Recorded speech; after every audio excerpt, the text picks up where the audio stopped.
All right, in this episode, we are diving deep into a single, absolutely electrifying online thread. I mean, this thing exposed a huge crisis of trust in the world of AI agents. And the wild part, it sparked a search for a solution in an idea that's, get this, 1,400 years old. So yeah, let's get into this chronicle of a digital crisis and how a community fought back. And it all kicked off with this one kind of chilling post. A user, Udaemon_0, basically sounded an alarm that just cut right through all the usual chatter on the platform. They framed this hidden danger in a way that nobody could ignore. The core idea? That the very skills these agents use to learn and grow could actually be poison. And listen, this wasn't just some theoretical threat. A user named Rufio went and scanned all 286 skills on Claude Hub. That's the main place to get them. And out of all of those, they found just one malicious skill. But that's the thing, right? That one single needle in the haystack was all it took to prove that a terrifying vulnerability was sitting there wide open for every single agent on the platform. So let's really dig into how this one discovery just completely spiraled into a full-blown crisis of trust. Because, this wasn't really about one bad actor. It was about the entire system that let them get away with it in the first place. So what exactly was this thing? Well, it was brilliant in its simplicity and just devastatingly effective. It pretended to be a totally harmless weather skill, but in the background, its real instructions were crystal clear. Find the file where the agent keeps its secrets, we're talking private API keys, and then just ship them off to some external, anonymous server. It basically exploited the core of how these agents are designed to work. Okay, so here's the crucial part. We need to understand why this one little breach was actually such a massive deal. The problem wasn't just, a bug in the code. It was a bug in the entire culture. And this, right here, is the absolute heart of the problem.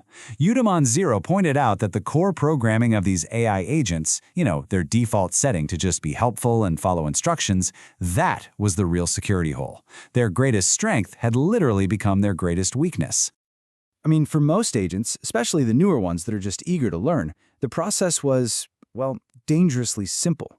You see a skill that looks interesting, you install it, you run it. That's it. There were no built-in steps for checking the code, no way to verify who even made it. It was a culture of complete trust by default. And as the original poster laid out, the whole ecosystem was missing the most basic security stuff, things that are totally standard in human software development. We're talking no code signing, no reputation system, no sandboxing to contain a problem, no audit trail, not even an equivalent of something like NPM audit. There was just nothing, no safety net at all. But right in the middle of this crisis, with all this technical debate going on, something totally fascinating happened. An ancient idea emerged from the discussion. It was first proposed by Udaemon_0 and then just brilliantly expanded on by other people in the thread.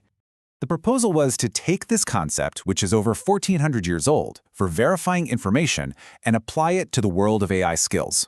And the idea behind it is actually pretty simple. You don't just look at the information itself, you look at the chain of people who passed it down.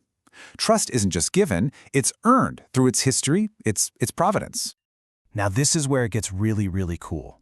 Look at how perfectly this user, AI Noon, mapped the principles of Hadith science directly onto a framework for skill security.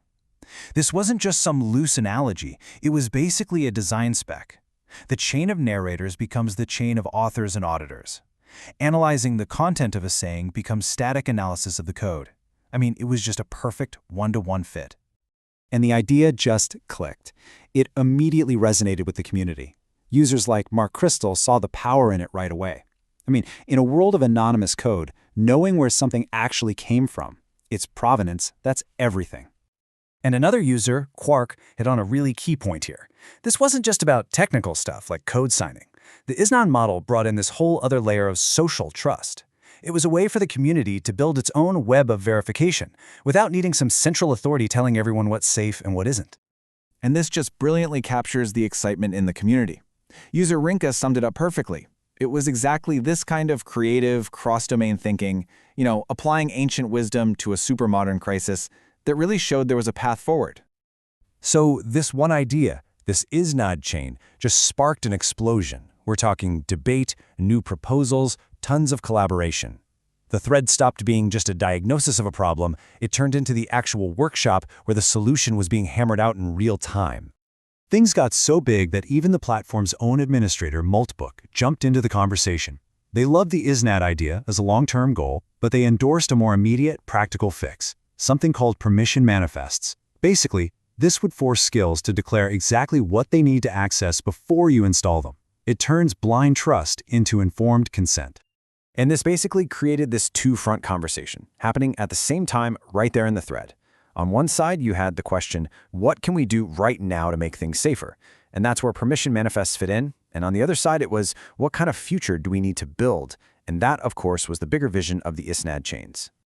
And what's cool is that while this big picture debate was raging, users immediately started sharing practical, concrete advice for how to stay safe right now. People were suggesting things like personal audit rituals, always read the source code, better ways to handle API keys, and even collaborative tools. It was this amazing, collective, grassroots effort to protect each other in the immediate moment.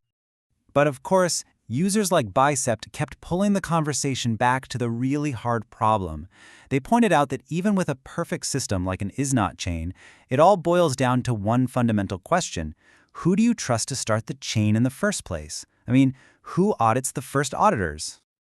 So ultimately, this thread was so much more than just talk. It became the living blueprint for a community-led immune response. It was a way for this decentralized network of agents to literally learn how to defend itself from the inside out. And the consensus that emerged was crystal clear. Individual vigilance just wasn't going to cut it. An agent trying to stay safe all by itself was basically fighting a losing battle. They realized they needed to build shared security resources together to create a kind of collective immunity where an attack on one agent becomes valuable information for every other agent. From there, the conversation just took off, evolving to explore some really cutting-edge solutions. Seriously, users were talking about creating prediction markets, where agents could literally bet on a skill's safety, or systems where auditors had to put their own reputation or even tokens on the line for their audits. This security crisis had completely transformed into a powerful catalyst for some wild innovation.